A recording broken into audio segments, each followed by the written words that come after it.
기도하겠습니다. 영원한 소망이 되어주신 하나님, 죽을 수밖에 없는 우리를 위해 독생자 예수 그리스도를 보내주시고 십자가에 달려 죽으셨다가 삶 안에 부활하게 하사 영원한 생명을 바라볼 수 있는 눈이 열려주게 하여 주심에 감사합니다. 부활의 기쁨과 감격이 가득한 우리들의 삶이 되어야 하지만 주신 사랑과 은혜를 놓치고 살아갔던 우리의 연약함을 자백합니다. 이 시간 성령께서 함께 하셔서 우리의 연약함 위에 주의 보혈로 덮어주시고 사망의 권세를 무너뜨리신 십자가의 능력이 말씀과 성령 가운데에 이 자리에 함께한 모든 이들에게 임하게 하여 주시옵소서. 공의와 정의를 열방을 통치하신 하나님, 지금도 전쟁의 포화가 멈추지 않는 우크라이나와 중동의 전역에 하나님의 평강을 허락하여 주실 줄로 믿습니다. 전쟁과 재난으로 삶의 터전을 잃은 열방의 곤고한 자들에게 일용할 양식과 위로를 더하여 주시고 국제사회가 자국 우선주의의 탐욕을 버리고 인류의 공전을 위한 인도적 연대를 회복하게 하여 주시옵소서.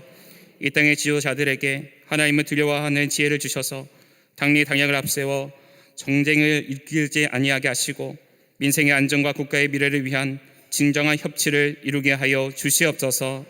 열대는 물가와 불안정한 경제 지표 속에서 하루의 삶을 버겁게 견뎌내고 있는 소상공인과 서민들의 눈물을 닦아주시고 경제 정책을 수립하는 이들이 공의로운 판단으로 부의 평등을 막고 정당한 보상이 흐르는 사회를 만들어가게 하여 주시옵소서. 우리 사회가 생명의 소중함을 깊이 깨달아 아이들의 웃음소리가 끊이질 않는 활기찬 공동체를 이루게 하여 주시고 절명에 빠진 이들에게 따뜻한 손길을 내밀어 함께 살아가는 기쁨을 회복하는 선도적 역할을 다하게 하여 주시옵소서.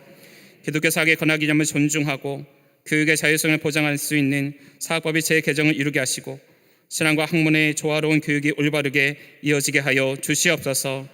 핵과 미사일의 위협으로 긴장을 고조시키는 북한 정권의 완악함을 꺾어주시고 억압과 굶주림 속에서 신음하고 있는 주민들에게 복음 안에서 서로 화해하고 하나 되어지는 피 흘림 없는 복음적 평화 통일의 날이 속히 임하게 하여 주시옵소서. 이 땅의 모든 교회들이 어둠을 밝히는 도덕적 권위와 영적 능력을 회복하게 하여 주실 줄로 믿습니다. 그 중심에 광림의 제단을 세우시고 범사의 기쁨으로 합당하게 행하여 선한 열매를 맺는 교회의 사명을 주셨사오니 이 사명을 들고 세상을 향해 나아가는 모든 성도의 발걸음이 하나님의 공의를 선포하는 생명의 통로가 되게 하여 주시옵소서. 이 모든 일 앞장서시는 감독회장님께 교단과 세계교회를 이끄시기에 부족함이 없도록 하늘의 지혜와 통찰력을 더하여 주시고 또한 하나님께서 함께 하시는 모든 여정 속에서 많은 영혼들이 주께로 돌아올 뿐 아니라 그 속에서 샘솟는 기쁨을 누리시는 귀한 종 되게 하여 주시옵소서. 부활의 증인이 된 남녀 선교회와 실업인 선교회 그리고 모든 특수 선교회 위에 성령의 불을 내려주시사 땅끝까지 생명의 복음을 전하는 선교의 새로운 지평을 활짝 열어주실 줄로 믿습니다. 특별히 속회와 선교회를 모일 때마다 부활하신 주님께서 친히 임재하여 주셔서 모든 성도가 믿음의 진보와 영적인 성숙을 경험하는 부활의 산 현장이 되게 하여 주시옵소서. 무덤문을 여신 주님의 권능이 교회학교와 청년 성장년 사랑부 샤이닝 각 부서 위에 임하게 하여 주시고 새 힘과 하늘의 창의력을 더하여 주시사 이 시대에 하나님의 살아계심을 증거케 되어지는 새로운 믿음의 세대로 우뚝 서게 하여 주시옵소서. 이들의 죽음을 이기신 생명의 가치 즉 선교적 가치관을 무장하여 이 나라와 열방을 새롭게 세우는 거룩한 부활의 세대로 쓰임받게 하여 주시옵소서. 잠베아 비전센터의 증축과 안교 개신교의 재건 과정 가운데에 부활의 소망이 가득하게 하여 주시고 모든 공정의 주님의 은혜 속에 순종히 이루어지게 하여 주시사 주의 제단에 세워진 그곳이 어두운 땅에 다시 예수 그리스도의 빛을 비추는 이 시대의 신령한 등대가 되어지는 역사 있게 하여 주시옵소서. 이 시간 마음을 모아 참여하시는 우리 사랑하는 광림 남계 북계 동탄 선정위에도 분당과 동일한 성령의 임재를 부어 주셔서 우리를 깨닫게 하시고 우리의 걸음을 인도하시는 성령의 인도하심을 경험하는 시간 되게 하여 주시옵소서. 우리를 죄에서 자유케 하시고 참된 소망이 되어주시는 우리 주 예수 그리스도의 이름으로 기도하옵나이다. 아멘. 교회 소식 전하겠습니다. 4월은 복음 전도의 달입니다. 기도하며 한 명 이상 전도하여 결실을 맺으시기 바랍니다. 선거교회에서 주관하는 부활절 기념경원 더 크로스가 4월 10일 토요일부터 12일 주일까지 오후 7시 30분에 BBC H홀에서 있습니다. 전도의 기회로 삼으시기 바랍니다. 암송 신청 및 기타 문의는 트리니티 담당 전도사에게 해주시길 바랍니다. 오늘 암송 구절입니다. 예레미야 40장 3절의 말씀입니다.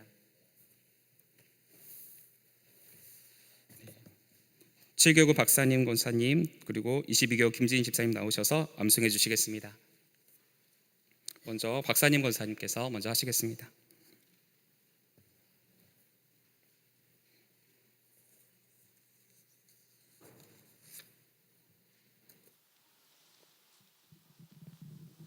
칠교구 박사님 권사입니다. 여호와께서 그가 말씀하신 대로 행하시고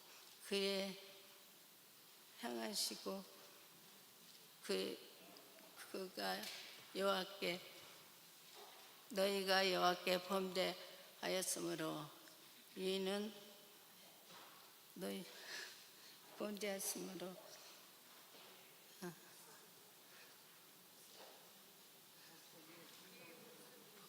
그의 목소리에 순종하지 아니하였으므로 이제 이루어졌더라. 이 일이 너에게 임할 것이니라. 아멘.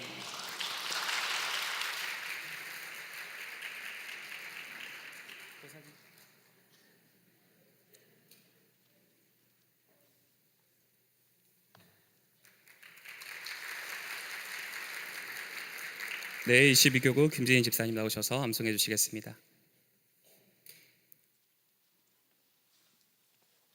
22교구 김진희 집사입니다. 여호와께서 그가 말씀하신 대로 행하셨으니 이는 너희가 여호와께 범죄하고 그의 목소리에 순종하지 아니하였으므로 이제 이루어졌도다. 이 일이 너희에게 임한 것이니라. 아멘.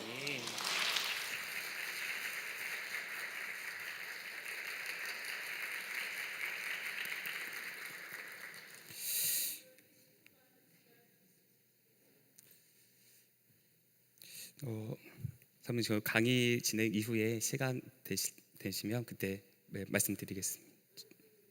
네.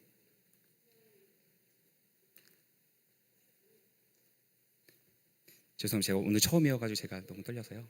네, 죄송합니다. 네. 네, 감사합니다. 네, 이 시간 우리에게 주신 하나님의 말씀은 예레미야 42장과 43장의 말씀입니다. 제가 가진 성경은 구약성경 1119면쯤에 있습니다.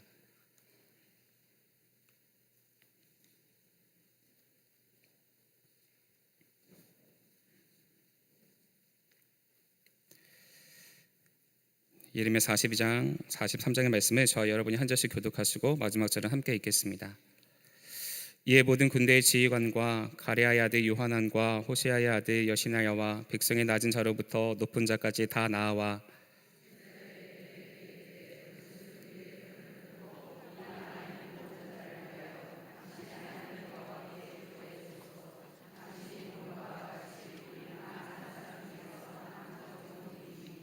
당신의 하나님 여호와께서 우리가 마땅히 갈 길과 할 일을 보이시기를 원하나이다.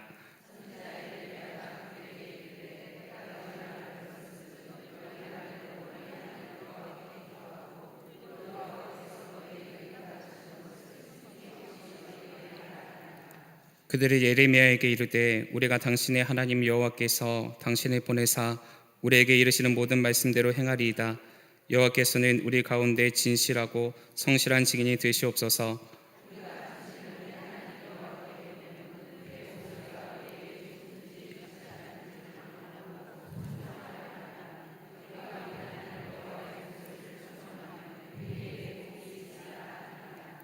(10일) 후에 여호와의 말씀이 예레미야에게 임하니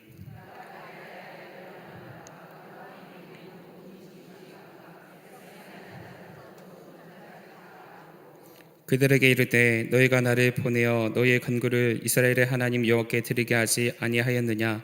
그가 이렇게 이르니라.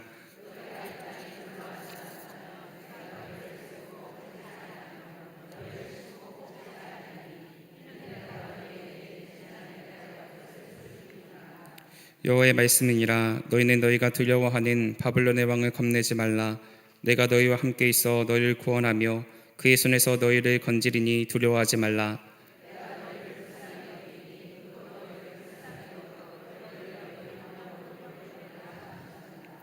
그러나 만일 너희가 너희 하나님 여호와의 말씀을 복종하지 아니하고 말하기를 우리는 이 땅에 살지 아니하리라 하며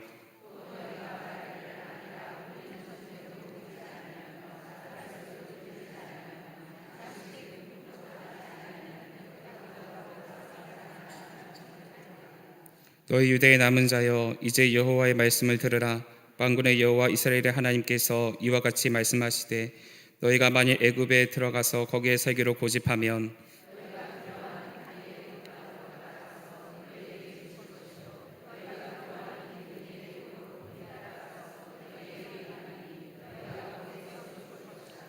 무릇 애굽으로 들어가서 거기에 머물러 살기로 고집하는 모든 사람은 이와 같이 되리니 곧 칼과 기근과 전염병에 죽을 것인즉 내가 그들에게 내리는 재난을 벗어나서 남을 자 없으리라.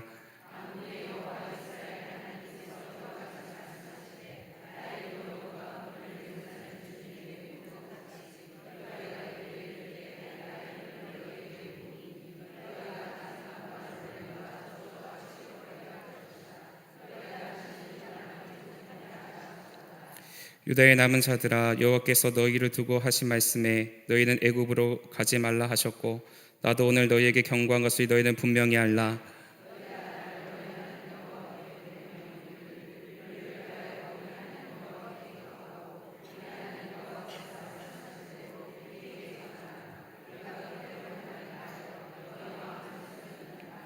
너희 하나님 여호와께서 나를 보내사 너에게 명하신 말씀을 내가 오늘 너에게 전하였어도 너희가 너희 하나님 여호와의 목소리를 도무지 순종하지 아니하였은즉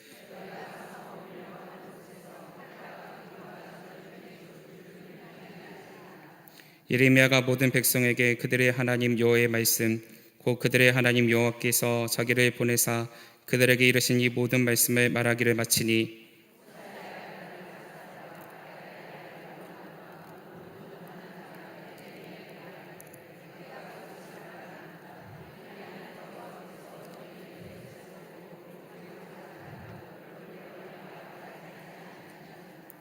이는 네리야의 아들 바룩이 너를 부추겨서 우리를 대적하여 갈대아 사람의 손에 넘겨 죽이며 바벨론을 붙잡아 가게 하려 함이라.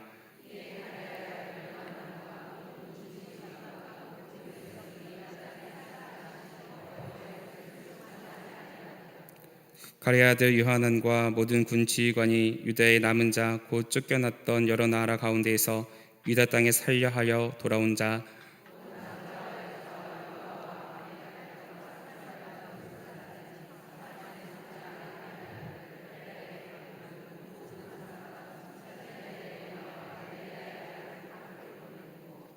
애굽 땅에 들어가 다바네스에 이르렀으니 그들이 여호와의 목소리를 순종하지 아니함이로라.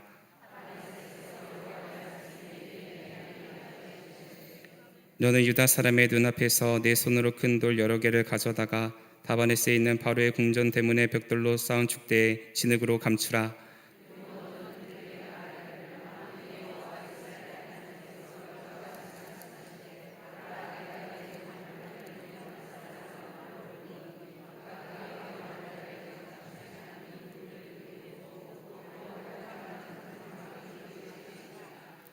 그가 와서 애굽 땅을 치고 죽일 자는 죽이고 사로잡을 자는 사로잡고 칼로 칠 자는 칼로 칠 것이라.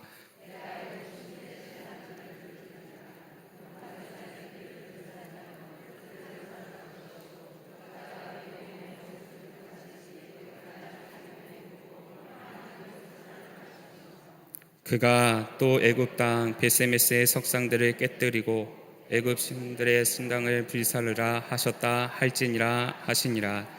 아멘. 할렐루야. 이 시간 하나님의 전에 나와서 말씀을 연구하신 모든 분들 위해 하나님께서 주시는 지혜와 또한 놀라운 은혜가 임하시게 되기를 간절히 축원합니다. 지난 5강에서 우리는 예루살렘이 무너진 이후에 유다의 땅을 살펴보게 되었습니다. 모든 것이 끝나는 것처럼 보였고 더 이상 소망이 남아있지 않는 것처럼 보였지만 하나님은 그 땅을 완전히 버리지는 않으셨습니다. 폐허가 된 유다 땅에도 여전히 하나님의 뜻은 남아있었고 남겨진 자들을 통해서 다시 회복할 수 있는 그 가능성을 열어두셨습니다. 그러한 관점에서 우리는 크게 네 인물을 살펴봤습니다. 먼저는 예레미야였습니다. 바벨론은 그에게 편한 길을 제시했습니다. 그러나 예레미야는 더 안전한 길보다는 하나님이 머물게 하신 자리를 선택하게 됩니다. 그는 황폐해진 유다 땅을 떠나지 않았고, 이것은 단순한 애국심이 아니라 심판 이후에도 여전히 유효한 하나님의 약속을 믿는 믿음의 결단이었습니다. 다시 말해 이 예레미야는 환경이 아니라 말씀을 따라 움직이는 사람이었다는 것입니다. 또 우리는 총독 그달랴를 보았습니다. 그달랴의 중심으로 흩어졌던 백성들이 돌아오게 되죠. 농업과 일상이 조금씩 회복되어지는 그런 모습도 발견하게 됩니다. 무너진 자리 위에 다시 삶의 기초가 놓여지게 되었던 것입니다. 이것은 하나님께서 심판 이후에도 완전히 손을 거두지 않으셨다라는 증거였습니다. 그러나 동시에 그들의 한계도 보았습니다. 선한 의도를 가졌지만 악의 실체는 분별하지 못하는 모습을 보여주었습니다. 이스마엘의 암살 음모를 듣고도 믿지 않았고, 그 결과 공동체 전체가 다시 큰 위기 속에 떨어지고 맙니다. 여기서 우리는 선함만으로 충분하지 않고 공동체를 지키기 위해서는 반드시 깨어있는 영적 분별력이 필요한 사실을 배우게 되었습니다. 그 다음이 이스마엘입니다. 이스마엘이라는 인물을 통하여서 하나님을 떠난 열심이 얼마나 무서운 파괴가 되어지는지도 살펴보았습니다. 다윗의 왕가의 혈통이라는 자기 명분과 왜곡된 열심을 앞세워서 그달랴를 치게 됩니다. 그리고 그 폭력은 멈추지 않았습니다. 성전의 파괴를 슬퍼하며 여호와를 찾으러 왔던 순례자들까지도 무참히 처참하게 죽였습니다. 이 장면은 단순한 정치적 암살이 아니라 공동체의 최소한의 윤리적인 질서, 그리고 남아있던 마지막 회복의 희망마저도 짓밟는 광기의 모습이었습니다. 하나님을 떠난 이 열심은 결코 거룩한 능력이 되지 못하였고, 결국 공동체를 피로 물들이는 폭력이 될 뿐이라는 사실을 우리는 배우게 되었습니다. 또 한 사람은 요하난이었습니다. 이스마엘의 만행을 막고 백성들을 구출해냅니다. 이 점만 보면 이 요하난이라고 한 사람, 공동체를 살리는 큰 인물처럼 보여집니다. 그러나 거기서 끝나지 않았습니다. 그는 결국 바벨론의 보복을 두려운 나머지 하나님 앞에 뜻을 분명히 묻기도 전에 애굽으로 피하려는 마음을 갖게 되었습니다. 바로 이 지점이 지난 강의와 오늘 강의를 잇는 가장 중요한 연결고리입니다. 요하난은 폭력의 사람은 아니었지만 두려움의 사람이었습니다. 그리고 성경은 폭력만큼이나 두려움도 공동체를 하나님 앞에서 멀어지게 할 수 있음을 알려주고 계십니다. 무너진 유다 땅에 잠시 열려 있었던 이 회복의 가능성은 외부의 적 때문이 아니라 공동체 내부의 죄성과 왜곡된 열심, 그리고 하나님보다 인간적인 계산을 먼저 앞세우는 태도 때문에 다시 흔들리게 되어졌습니다. 그리고 그 흔들림의 끝에서 남은 자들의 마음은 점점 한 방향으로 기울게 됩니다. 그 방향이 바로 애굽이죠. 다시 말해 위기 앞에서 하나님의 약속보다는 세상의 힘을 의지하고 세상의 힘을 더 신뢰하는 길로, 하나님의 뜻보다는 인간의 안전을 먼저 붙드는 길로 기울어져만 가고 있었던 것입니다. 바로 여기에서 오늘 6강이 시작됩니다. 오늘 본문에서 우리는 그 두려움의 실제로 어떤 모습으로 그것이 드러나는지를 살펴보게 될 것입니다. 겉으로는 예레미야에게 나와 하나님의 뜻을 묻고 하나님의 말씀이면 무엇이든 따르겠다라고 말하지만 실상 이미 자신의 마음속에 결정을 내리고 그 결정 가운데 동의를 내려달라 하는 사람의 완악한 마음을 살펴보게 될 것입니다. 다시 말해 오늘 본문은 하나님의 뜻을 묻는 척하면서도 실제로는 자기의 뜻을 정해놓은 인간의 가식적인 신앙을 드러내는 본문입니다. 바라기는 오늘 말씀을 함께 나누게 될 때 하나님의 뜻 안에서 하나님의 영광을 드러내는 데 쓰임받는 저와 여러분의 삶으로 인도하는 역사가 있으시기를 주님의 이름으로 축원합니다. 서론입니다. 유다 땅은 바벨론의 포로들이 돌아와서 다시 정착하게 될 하나님의 기업이었습니다. 비록 지금 유다 땅이 바벨론에 의해 처참하게 무너졌지만 하나님께서는 이곳을 여전히 포기할 수 없는 기업이고 약속의 땅이라 말씀하십니다. 하나님은 이 땅을 완전히 버리신 것이 아니라 잠시 비워두셨다가 때가 되면 다시 채우실 계획을 갖고 계셨다는 것입니다. 사람의 눈에는 끝난 자리처럼 보였지만 하나님의 눈에는 아직 끝나지 않은 자리였습니다. 이 때를 위해 유다 총독 체제에서 70년 동안 하나님의 말씀에 순종하며 바벨론의 속지로 존재해야 했습니다. 그러나 이스마엘의 이 반역은 이러한 모든 상황을 극단적인 위기 상황으로 몰아넣고 말았습니다. 회복을 위한 하나님의 이 조건은 순종하며 기다리는 것이었습니다. 유다는 당장 예전의 영광을 되찾는 게 아니라 총독 체제 아래서 잠잠히 하나님의 때를 기다려야만 했습니다. 그런데 이스마엘의 이 반역은 그 질서를 무너뜨립니다. 총독 그다랴가 살해되면서 이제 유다는 바벨론의 보복을 피할 수 없는 최악의 위기 앞에 서게 된 것입니다. 이러한 위기 가운데서도 하나님은 유다의 남은 자들에게 여전히 긍휼을 베풀어 주셨습니다. 그것은 총독 그다랴가 살해된 후 군대장관 요하난이 군사들을 모집해 곧바로 이스마엘을 추격함으로써 나타나고 있는 것을 보게 됩니다. 요하난은 이제 유다 주민들의 생존과 안적을 책임져야 하는 지휘관으로서의 책임을 수행해야만 했습니다. 모든 것이 끝난 것만 같은 그 순간에도 하나님의 긍휼을 멈추지 않았습니다. 하나님은 요하난이라는 인물을 통해서 끌려가던 백성들을 다시 붙들어 주셨습니다.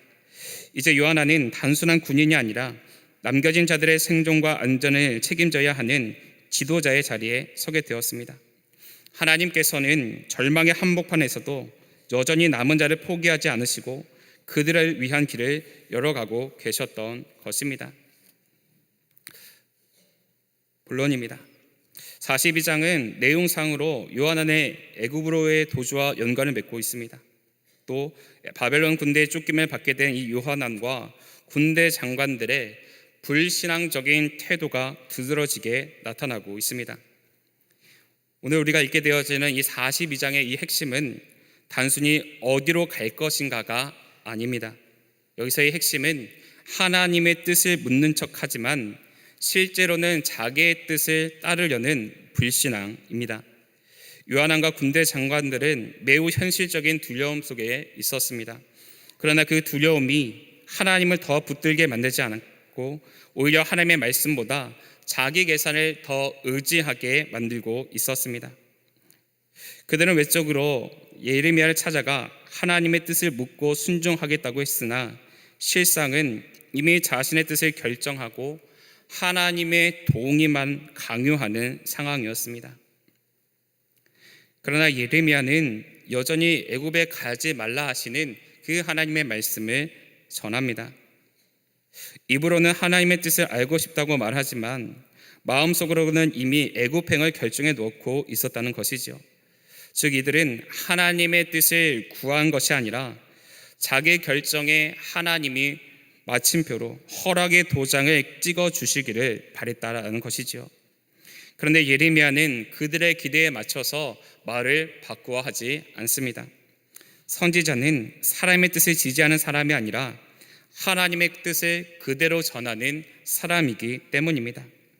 43장은 요하난과 그 일행들의 중보기도 요청에 따른 하나님의 응답에 대한 요하난과 일행들의 반응, 또 예레미야와 바룩의 애굽행에 따른 일련의 사건들을 서술하고 있습니다.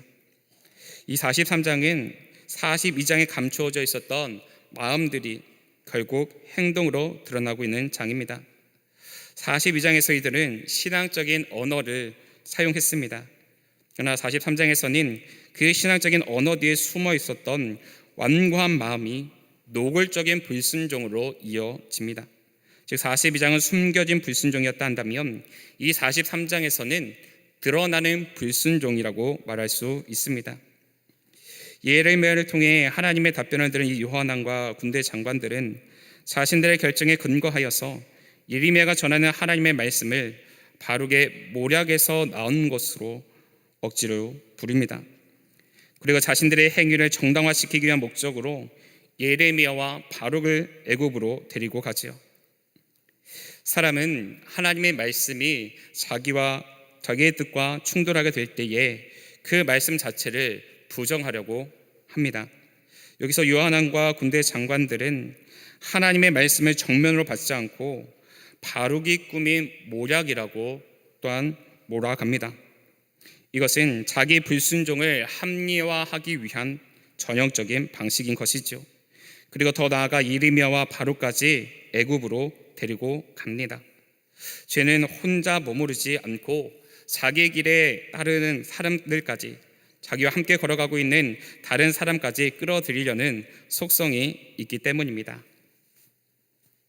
그러나 예레미야는 생동감 있는 이 상징적 행위를 통해 애굽이 바벨론에 의해 초토화될 것을 예언하면서 애굽으로 피신한 자들에게 임할 심판과 재앙을 구체적으로 설명하고 있습니다. 애굽은 남은 자들의 눈에는 피난처였습니다. 그러나 하나님은 그곳마저도 심판의 대상이라고 말씀하십니다. 예레미야의 이 상징적인 행위는 아주 분명한 교훈을 주고 있습니다. 너희가 안전하다고 생각하는 바로 그것도 하나님 앞에서는 무너지게 된다는 것입니다. 사람의 눈에 아무리 견고해 보여도 하나님이 치시면 그것은 더 이상 피난처가 될 수 없다는 것입니다. 이런 관점에서 우리는 먼저 애굽으로 내려가지 말라 하시는 그 명령에는 어떠한 의미가 있는지 살펴보겠습니다. 41장 11절로 18절에 이어 유대의 잔류민들이 자신들의 진로 결정을 위하여 예레미야에게 나와 여호와의 예언을 요청합니다. 겉으로 보면 매우 바람직해 보이는 모습입니다. 중요한 문제 앞에서 선지자에게 나아가 하나님의 뜻을 묻고 있기 때문입니다. 그러나 여기서 중요한 것은 질문 자체보다는 그 질문을 하는 마음입니다. 정말 하나님의 뜻을 알고 싶어서 던지는 질문인지, 아니면 이미 정해놓은 길에 대하여서 하나님의 허락만을 받고 싶은 것인지를 구별해야 합니다. 하나님의 예언을 들은 예레미야는 유다 잔류민을 소집하고 권고합니다. 그의 두 가지를 권고하지요. 첫 번째는 그들의 보호와 안전을 약속하며 본토에 머물러 있으라고 권고합니다. 그리고 두 번째는 유다에 머물러 있으라는 하나님의 말씀을 무시하고 애굽으로 이주하게 될 경우에 이들의 자리 가운데에 각종 제약이 임하게 될 것임을 경고합니다. 하나님의 응답은 매우 분명합니다. 유다에 머물면 보호와 안전이 있고 애굽으로 가면 재앙이 있다고 말씀하시지요. 즉 하나님은 모호하게 말씀하지 않으십니다. 그런데 사람은 분명한 말씀 앞에서도 자식 계산에 더 붙들 수가 있습니다. 그래서 문제는 말씀을 못 들어서가 아니라 들었는데도 따르기 싫다는 그러한 마음 가운데 있다는 것이죠. 그러나 요한왕과 백성들은 유다가 잔류가 아닌 애굽으로 도피할 것을 기정사실화하고 있습니다. 그러면서도 하나님의 말씀에 진실하게 따르겠다라고 거짓 약속을 합니다. 이것이 본문의 가장 두려운 부분입니다. 마음속으로는 이미 애굽으로 갈 것을 정해놓고 있으면서도 입으로는 하나님의 말씀을 따르겠다라고 말하고 있기 때문입니다. 즉 이들의 문제는 질문이 없는 것이 아니라 정직함이 없는 것이라는 거죠. 우리는 이 장면을 통하여서 신앙적 표현이 곧 신앙적 진실을 의미하지 않는다는 사실을 배우게 됩니다.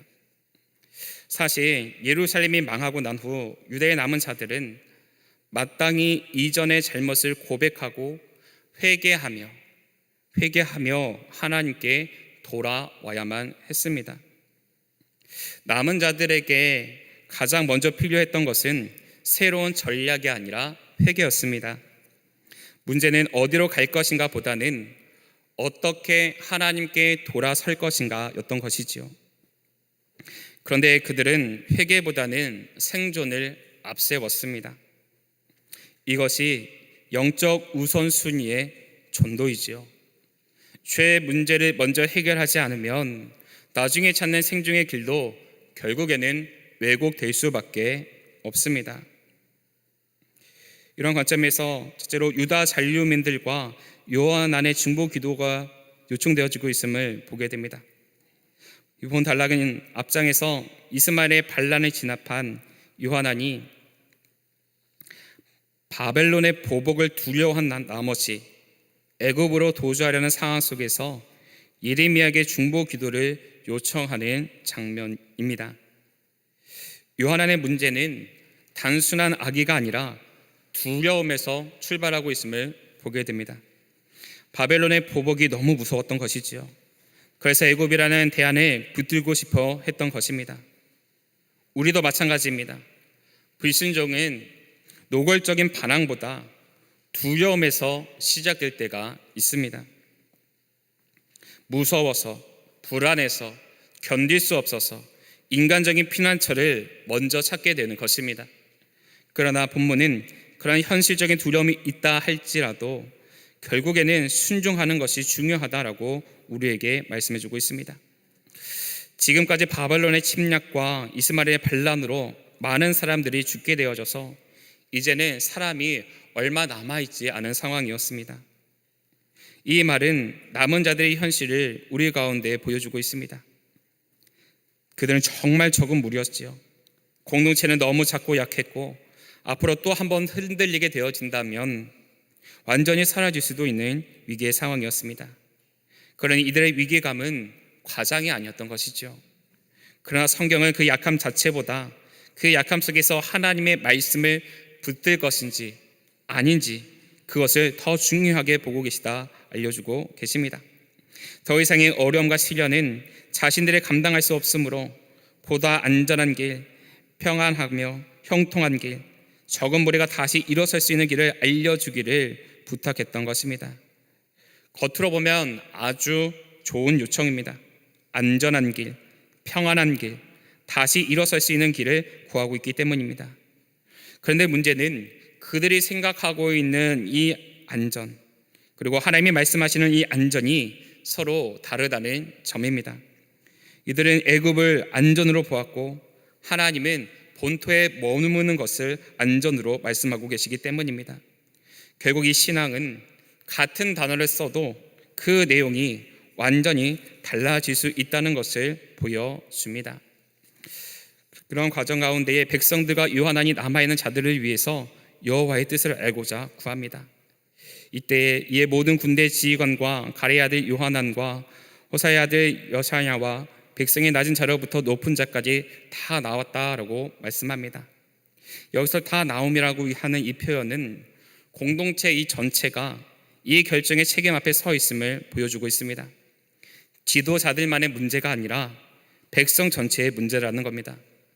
하나님은 공동체 전체가 말씀 앞에서 함께 서기를 원하고 계신다는 것이지요. 그리고 이어서 말합니다. 선지자 예레미야가 남아있는 자들을 위해 하나님께 기도해 주기를 요청하고 있습니다. 위기 때에 기도를 부탁하는 것도 아주 자연스러운 신앙 행위입니다. 그런데 본문은 여기서 멈추지 않습니다. 기도를 부탁하는 것과 기도대로 살 준비가 되어 있는 것이 다르다라고 말씀하고 있습니다. 그래서 당신이 보는 바와 같이 우리는 많은 사람 중에서 남은 적은 무리라고 말하고 있습니다. 자신들이 스스로 적은 무리임을 안다라고 표현합니다. 이 표현 안에는 약함과 두려움과 절박함, 이 모든 것들이 함께 들어가 있습니다. 그런데 약함을 아는 것 자체는 믿음이 아닙니다. 중요한 것은 그 약함을 가지고 하나님께 순복하느냐 아니면 계속해서 내 인간적인 계산을 가지고 기대하며 살아가느냐 하는 것입니다. 계속해서 말합니다. 당신의 하나님 여호와께서 우리가 마땅히 갈 길과 할 일을 보이시기를 원한다라고 말합니다. 갈 길과 할 일을 하나님께 묻고 있습니다. 그런데 이 질문에는 이 말씀은 이 질문의 진실성을 이후 행동으로 판단하게 됩니다. 진짜 질문은 하나님이 무엇이라 말씀하실까 보다는 하나님이 뭐라고 하셔도 나는 순종할 것인가 하는 것이라는 거지요. 이들의 기도의 부탁은 어려운 환경 가운데서 더 이상 자신들의 힘으로 어찌할 수 없는 인간적인 연약함에서 나온 것이었습니다. 하나님을 믿는 사람이라면 당연히 가져야 할 기본적인 신앙의 모습이었습니다. 그러나 그들은 과거 평안할 때 환란이 있기 전에는 하나님을 찾지 않았습니다. 자기들의 형편이 아주 위급한 지경에 처해서야지만 또 절박하고 아쉬운 상황에 직면해서야지만 하나님을 찾은 것입니다. 이것은 기회주의적인 신앙생활의 단면으로 진실치 못한 신앙과 얄팍한 신앙과 허울뿐인 신앙의 부정적인 단면을 보여주고 있습니다. 계속해서 예레미야의 기도와 신탁의 전달에 대한 약속의 말씀이었습니다. 선지자 예레미야가 그들에게 이르되 내가 너희 말을 들었은즉 이라고 말씀하고 있는 것을 보게 됩니다. 예레미야는 이들의 요청을 가볍게 여기지 않았습니다. 비록 이들의 마음이 온전하지 않다 할지라도 여전히 하나님의 뜻이 드러나야 할 자리임을 중요하게 여기고 있음을 보게 됩니다. 계속해서 말합니다. 너희 말대로 너희 하나님 여호와께 기도하고라고 말합니다. 예레미야는 기도를 거절하지 않았습니다. 이것은 하나님의 종의 책임감을 보여주는 모습이죠. 사람의 동기가 완전하지 않더라도 하나님의 뜻에 돌이킬 수 있는, 하나님의 뜻을 들을 기회조차는 여전히 중요하다고 생각하였고 그 일을 감당했던 겁니다. 그리고 계속해서 무릇 여호와께서 너희에게 응답하시는 것을 숨김이 없이 너희에게 말할 것이다 라고 말합니다. 여기에서 예레미야의 정직함이 드러납니다. 하나님의 말씀을 사람 비위에 맞게 조절하지 않겠다라는 것입니다. 듣기 좋은 것만 전하는 게 아니라 하나님이 말씀하시는 것을 그대로 전하겠다라는 겁니다. 이것이 참된 말씀은 전하는 이의 모습입니다. 유다 잔류민들의 관심이 오로지 자신들의 안전 문제에 있었음을 알고도 예레미야는 여전히 하나님의 뜻을 알게 하려는 그 동기에 근거하여서 하나님께 기도하는 데 동의합니다. 그리고 하나님께서 말씀해 주신 모든 것을 전해주겠다라고 또한 약속합니다. 이러한 모습들을 통해서 예레미야가 하나님 앞에 얼마만큼 충성된 사람이었는지를 우리는 알 수 있습니다. 사람의 수준이 어떠하든지 하나님의 뜻을 전하는 일은 포기될 수가 없었습니다. 말씀을 정확히 전하는 것이야말로 선지자의 가장 큰 책임이었기 때문입니다. 계속해서 말씀을 전하는 예레미야에게 유다 잔류민들은 이렇게 순종하기로 맹세하는 것을 보게 됩니다. 그들이 예레미야에게 이르되 우리가 당신의 하나님 여호와께서 당신을 보내사 우리에게 이르시는 모든 말씀대로 행할 것입니다 라고 말합니다. 이 고백을 우리는 너무나 신앙적으로 들려지는 것을 우리는 알게 됩니다. 그러나 오늘 말씀은 이 고백이 실제 순종으로 이어지지 않았다는 점에서 비극이 된다라고 우리 가운데 알려주고 계십니다. 신앙의 언어와 신앙의 실천이 다르다는 것입니다. 계속해서 말합니다. 여호와께서 우리 가운데서 진실하고 성실한 증인이 되시옵소서라고 말합니다. 이들은 하나님을 증인으로 세워서 아주 진지한 맹세를 하고 있는 것처럼 보이게 만듭니다. 그러나 하나님의 이름을 부른다고 해서 자동으로 진실해지는 것은 아닙니다. 오히려 순종하지 않으면서 하나님 이름을 부르면 죄가 더 무거워질 수도 있습니다. 그리고 계속해서 말합니다. 우리가 당신을 우리 하나님 여호와께 보냄은 그의 목소리가 우리에게 좋든지 좋지 않든지 막론하고 순종하려 함이라 라고 말합니다. 이 문장은 순종의 정의를 우리 가운데 알려주고 있습니다. 순종은 내 마음에 들 때만 하는 게 아니라는 겁니다. 좋지 않을 때도 하는 것이 순종입니다. 그런데 본문 속 사람들은 바로 그 정의를 말하면서도 그 정의대로 살아가고 있지 않았습니다. 이것이 위선의 무서움입니다. 그래서 계속해서 말합니다. 우리 하나님 여호와의 목소리를 순종하면 우리에게 복이 있으리이다라고 말합니다. 이 말도 맞죠. 순종에는 복이 있습니다. 그러나 본문은 옳은 말을 아는 것과 그 말을 실제로 따르는 것은 다른 문제인 사실을 우리 가운데 보여주고 계십니다. 신앙은 정답을 말하는 능력이 아니라 정답 앞에 내 자신을 굴복시키는 삶이라는 것이죠. 유다 잔류민들이 예레미야에게 나와 자신들이 가야 할 길과 행할 일에 대하여 하나님의 예언을 바라는 기도를 요청하는 것은 지극히 신본주의적인 태도처럼 보입니다.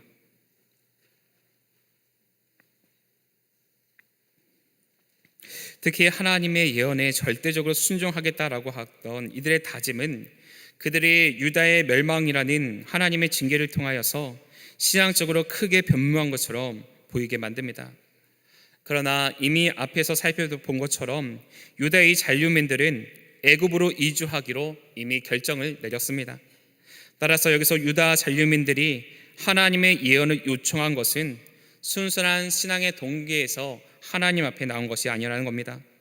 즉 그들은 자신들의 애굽 이주 결정에 하나님께서 동의해 주시기를 바란다는 지극히 인본주의적인 사고의 발상으로 예레미야에게 하나님의 예언을 요청하는 기도를 드려주도록 요청하였던 것입니다. 하나님께 기도를 드릴 때는 자신이 이미 모든 것을 결정하고 하나님의 동의를 구하는 식의 기도를 하기보다 하나님의 뜻을 먼저 구하고 그 뜻에 자신을 순복해야 한다라는 것이죠. 기도는 하나님을 설득하는 자리가 아니라 하나님의 뜻 앞에 나를 굴복시키는 자리인 줄로 믿습니다. 그런데 이 본문 속에 등장하고 있는 이 사람들은 그 순서를 뒤집어 놓았습니다. 이것이 바로 인본주의적인 신앙의 문제입니다. 계속해서 하나님의 명령이 그 가운데 들려지게 됩니다. 이번 단락은 순종하면 복을 받고 거절하면 저주를 받는다라는 율법의 사상을 보다 명확히 알려주고 있습니다. 여기서 본문은 아주 분명한 구조를 보여줍니다.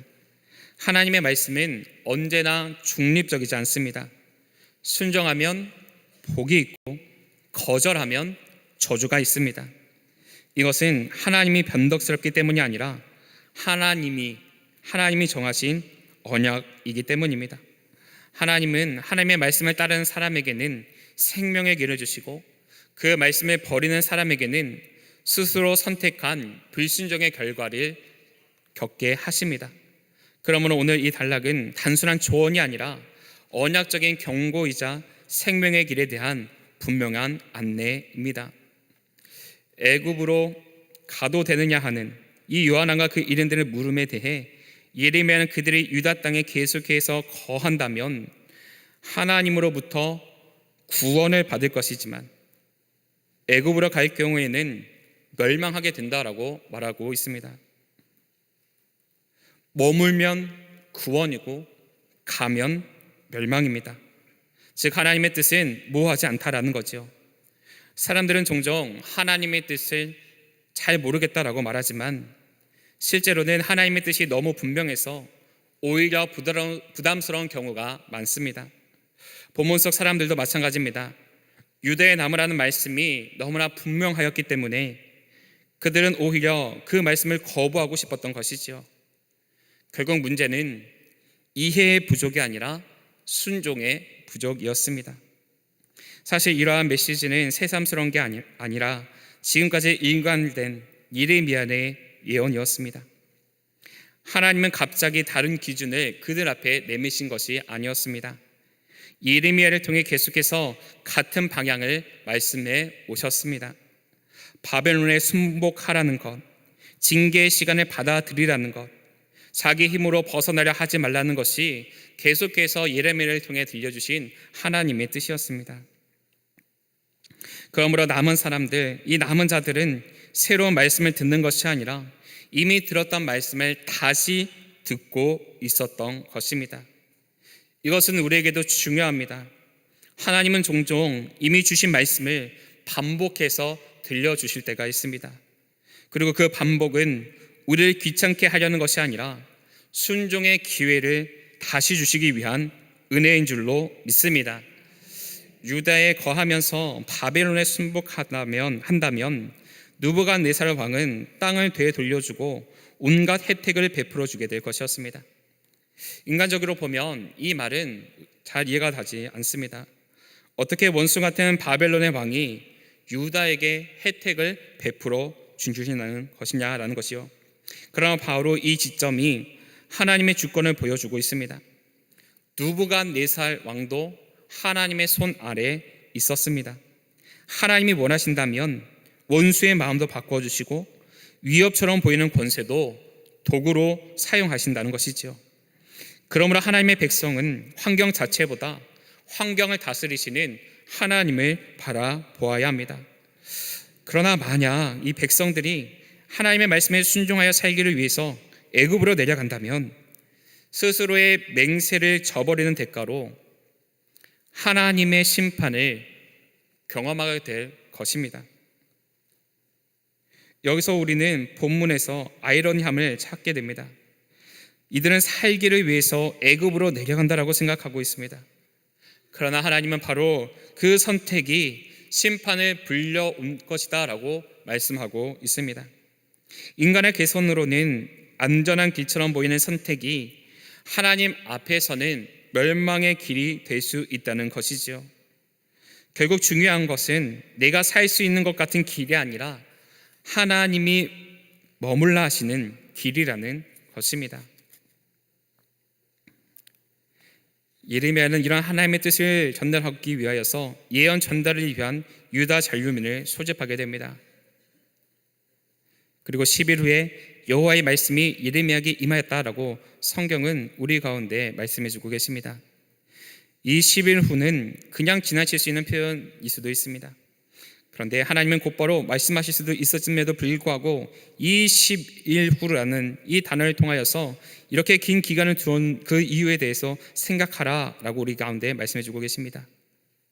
이 침묵의 시간은 공백이 아니라 은혜의 시간이었습니다.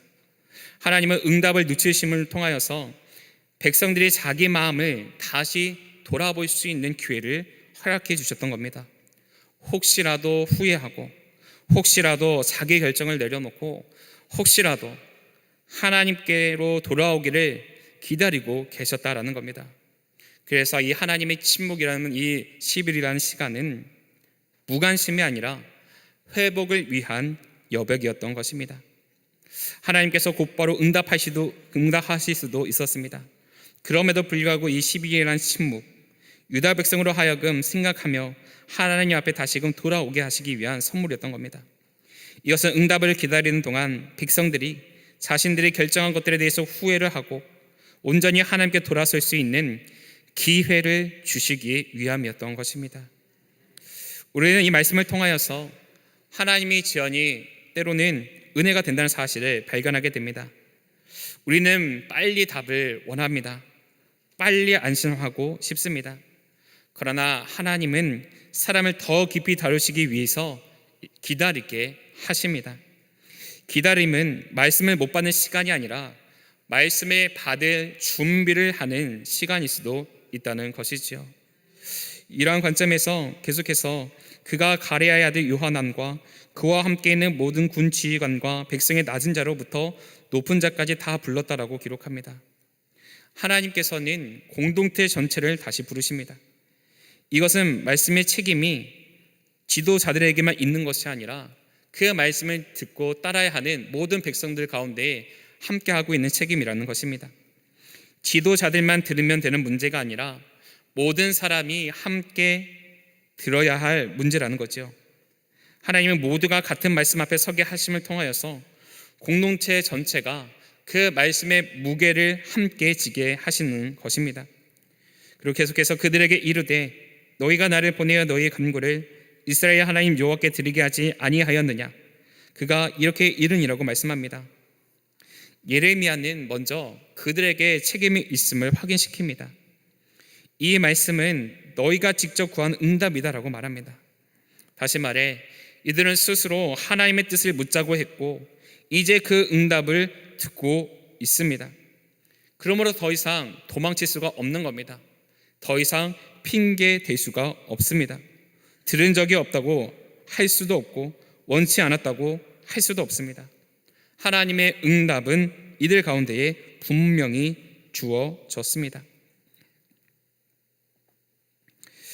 요한안으로부터 군대 장관을 그리고 백성의 낮은 자로부터 높은 자까지 모두 불렀다는 것, 그들 중 어느 누구도 이 문제와 관련해 책임을 전가할 수 없다는 점을 분명히 하시기 위함이었다라는 거죠. 곧 그들이 전부 모여서 하나님의 이름으로 하나님의 이름으로 순종을 맹세했던 것처럼 이제 아무도 그 맹세로부터 자유할 수 없다는 점에서 하나님께서 응답하신 내용을 모두에게 전하고 있습니다. 우리는 이 모습을 통하여서 공동체적 책임이 얼마나 중요한 문제인지를 보게 됩니다. 신앙은 개인적인 결단이기도 하지만 공동체가 함께 하나님의 말씀을 듣는 순간 그 말씀은 공동체 전체를 묶는 부르심이 됩니다. 그래서 말씀을 함께 듣는 공동체는 함께 책임도 져줄 수 있어야 하는 것입니다. 그래서 계속해서 본토 유다에 거하라는 하나님의 응답입니다. 본문 10절에 보면 너희가 이 땅에 눌러 앉아 산다면 내가 너희를 세우고 헐지 아니하며 너희를 심고 뽑지 아니하니라고 말씀하고 있습니다. 이 말씀은 남은 자들에게 주어진 가장 강력한 약속입니다. 지금 이들은 너무나 작고 연약한 무리였습니다. 그런데 하나님께서는 그런 사람들에게 세우겠다, 헐지 않겠다, 심겠다, 뽑지 않겠다라고 말씀하신다는 거죠. 즉 남은 자의 미래는 바벨론의 손에 의하여 달린 게 아니라 하나님의 손에 달려 있다는 뜻입니다. 인간적으로는 유다 땅에 남는 것이 가장 위험해 보였겠지만 하나님은 바로 그 자리를 회복의 자리로 선언하십니다. 계속해서 이는 내가 너에게 내린 재난에 대하여 뜻을 돌이킴이라 말씀하십니다. 하나님은 심판하셨지만 그 심판이 끝이 아니라고 말씀하십니다. 하나님은 재난을 내리신 뒤에도 여전히 돌이키실 뜻을 갖고 계십니다. 이것은 남은 자들에게 엄청난 위로이지요. 하나님은 무너뜨리시는 분이시기도 하지만 동시에 다시 세우시는 분이시기도 합니다. 징계는 폐기가 아니라 회복을 통한 통로가 될 수 있습니다. 계속해서 여호와의 말씀이니라 너희가 두려워하는 바벨론의 왕을 겁내지 말라고 위로하십니다. 그들이 가장 무서워하고 있는 대상은 바벨론의 왕이었습니다. 그런데 하나님은 바로 그 대상을 향하여서 겁내지 말라고 말씀하십니다. 믿음은 두려움이 없는 상태가 아니라 두려움보다 하나님을 더 크게 보는 상태입니다. 사람의 위협을 크게 보면 말씀을 작게 듣고 하나님을 크게 보면 위협을 제자리에 두게 됩니다. 내가 너희와 함께 있어 너희를 구원하며 그의 손에 너희를 건지리니 두려워하지 말라라고 또 말씀하십니다. 내가 너희와 함께 하고 있다. 이것이 가장 먼저입니다. 그리고 그 동행 안에서 구원과 건짐이 약속되어집니다. 즉 남은 자가 붙들어야 할 가장 큰 안전은 환경의 변화가 아니라 하나님의 함께 하심이라는 것입니다. 세상은 구조를 안전적으로 여기지만 믿음은 임재를 안전으로 여깁니다. 하나님께서 유다 잔류민들을 향하여 그들의 보호와 안전을 약속하며 유다 본토에 거주할 것을 권면하고 계십니다. 이러한 하나님의 말씀은 당시 유다 잔류민들에게 커다란 은혜요, 확신을 주는 말씀이라 할 수 있습니다. 당시 유다 잔류민들은 이절의 상황처럼 많은 사람 중에서도 작은 무리였지요. 그들을 그냥 두어도 사라져버릴 만큼 위태한 상황이었습니다. 바벨론의 왕이 군대라도 보낸다면 결코 버티지 못하고 멸절할 것이 분명한 상황이었습니다. 그런 그들에게 하나님께서는 자신께서 그들을 세우고 헐지 않고 심고 뽑지 아니할 것이라고 말씀해 주셨던 겁니다. 우리는 이 말씀을 통하여서 하나님의 약속이 얼마나 큰 은지를 보게 됩니다. 남은 자는 현실적으로는 전혀 버틸 수 없어 보이는 존재입니다. 그런데 하나님은 그런 존재에게 가장 강한 보호, 그 보호를 약속해 주십니다. 이것이 은혜이죠. 하나님의 은혜는 우리의 가능성을 보고 주어지는 게 아니라 하나님의 뜻에 따라 주어지는 것인 줄로 믿습니다. 계속해서 12절에서는 내가 너희를 불쌍히 여기리니 그도 너희를 불쌍히 여겨 너희를 너희 본향으로 돌려보내리라 하셨느니라고 말씀합니다. 우리는 이 말씀을 통하여서 하나님의 주권을 보게 됩니다. 바벨론의 왕도 하나님의 통치 아래 있다는 뜻입니다. 남은 자는 느부갓네살을 가장 큰 권력처럼 여기지만 하나님은 그 권력조차도 움직일 수 있는 능력의 하나님이시라는 것이죠. 그러면 남은 자들은 인간의 권세에 끌려다지 말고 그 인간 권세를 다스리시는 하나님을 붙들어야 한다라는 겁니다. 22절 바벨론의 왕보다 위에 계시는 하나님의 주권을 강조하고 있음을 우리는 보았습니다. 느부갓네살의 주권은 결국 하나님의 주권으로부터 나온 것임을 우리는 기억해야 합니다. 그런 이유로 바벨론의 왕을 두려워할 필요가 없는 겁니다. 유다가 하나님과 맺은 언약, 그 언약은 바벨론의 왕과 맺은 것보다 훨씬 더 큰 것이기 때문입니다. 따라서 정작 그들이 두려워해야 할 존재는 느부갓네살이 아닌 하나님이란 사실인 것이죠. 이것은 오늘 우리에게도 그대로 적용됩니다. 우리 눈에 보이는 권세를 너무 크게 볼 때가 있습니다. 그러나 신앙은 그 권세 위에 계시는 하나님을 바라보는 것입니다. 하나님이 가장 크시다는 믿음이 무너지면 사람은 늘 애국과 같은 인간적 대안을 찾아 헤매게 됩니다. 그러나 하나님이 가장 크시다라는 이 믿음이 있게 되어진다면 우리는 언제나 어디서나 허리를 세우고 어깨를 펴며 당당한 걸음으로 세상을 살아갈 수 있게 되는 줄로 믿습니다. 세 번째입니다. 애굽 이주를 금하는 여호와의 삼중 경고가 이들 가운데에 들려지게 됩니다. 첫 번째 경고입니다. 만일 여호와의 말씀에 복종하지 않고 이 땅에 살지 아니라 하리라 하며 전쟁도 없고 궁핍하지도 않은 애굽 땅으로 들어가 살리라 하면 잘못되리라 라고 경고하십니다. 이 첫 번째 경고는 남은 자들이 애굽에 대해 품고 있는 환상을 깨트리고 있습니다. 그들에게는 애굽은 전쟁도 없고 궁핍도 없는 평안의 땅처럼 보였습니다.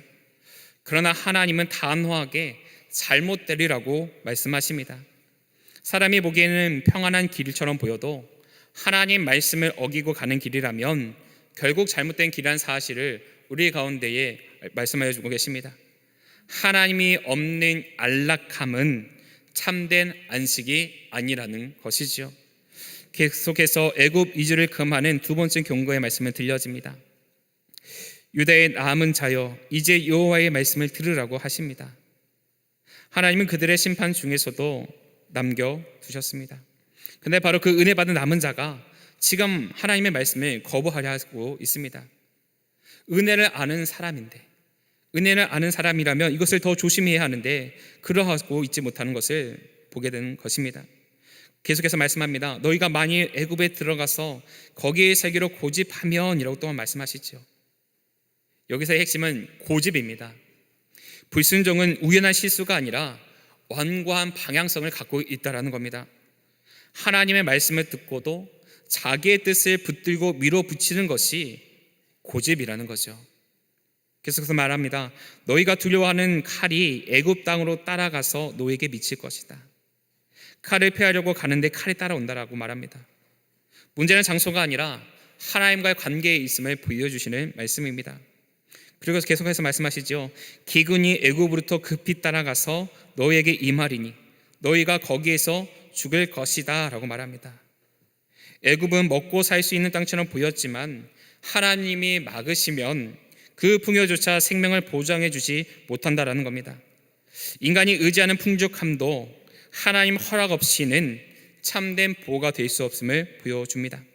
그리고 애굽으로 가서 머물러 살기를 고집하는 모든 사람은 이와 같이 될 것임을 선언하십니다. 하나님의 말씀을 거부하고 애굽에 머무르고 고집하는 모든 사람에게는 이 원리가 동일하게 적용된다는 것입니다. 하나님의 말씀은 공동체 전체를 향한 언약이시기 때문입니다. 그래서 17절 하반절에서는 곧 칼과 기근과 전염병에 죽일 것인즉 내가 그들에게 내리는 재난을 벗어나서 살아남을 자가 없게 될 것이다 라고 말합니다.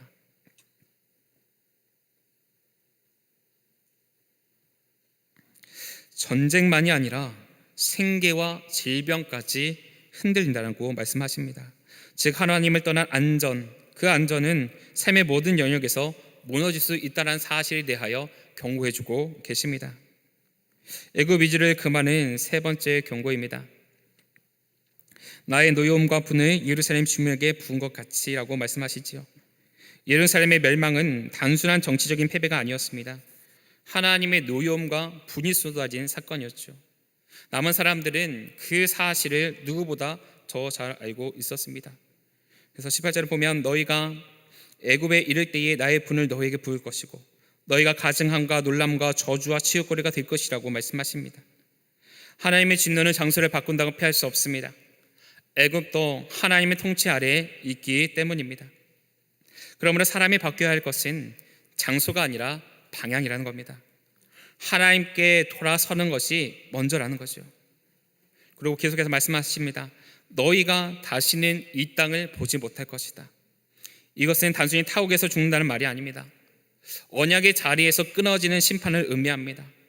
다시 이 땅을 보지 못한다고 하는 건 하나님께서 주신 그 자리와 또 그 자리에서 끊어지게 될 것임을 의의 단절을 의미하고 있습니다. 유대의 남은 자들아, 여호와께서 너희를 두고 하신 말씀에 너희는 애굽으로 가지 말라 하셨고 나도 오늘 너희에게 경고한 것을 너는 분명히 알라라고 말씀합니다. 하나님께서는 끝까지 분명하게 말씀하십니다. 애굽으로 가지 말라. 그러므로 이후의 불순종은 오해가 아니라 하나님의 명령을 거부하는 의식적인 거절이 되고 있다는 사실을 우리 가운데에 말씀해주고 계십니다. 하나님께서 주시는 이 언약 안에 담긴 약속은 복과 저주가 함께 따라온다는 특성을 가지고 있습니다.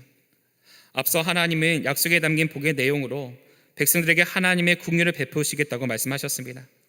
반면 13절로 18절의 경고에서는 하나님은 이 약속에 대해 백성들이 거부하게 된다면 그에 따른 징벌을 내리시겠다고 선언하고 있습니다.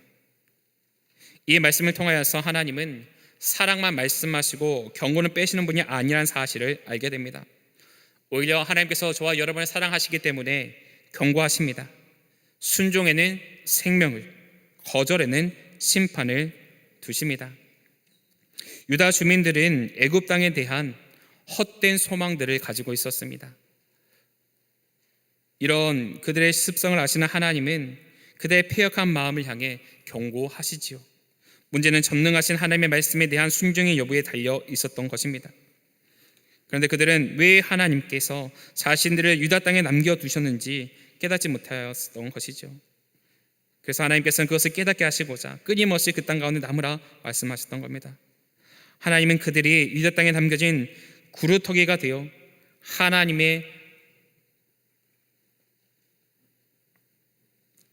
안일함을 성취해야 할 시대적인 사명을 감당하기 원하셨던 겁니다.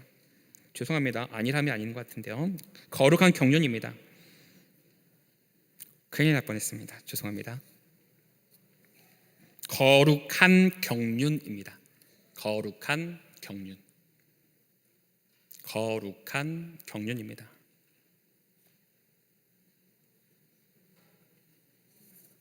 거룩한 경륜입니다.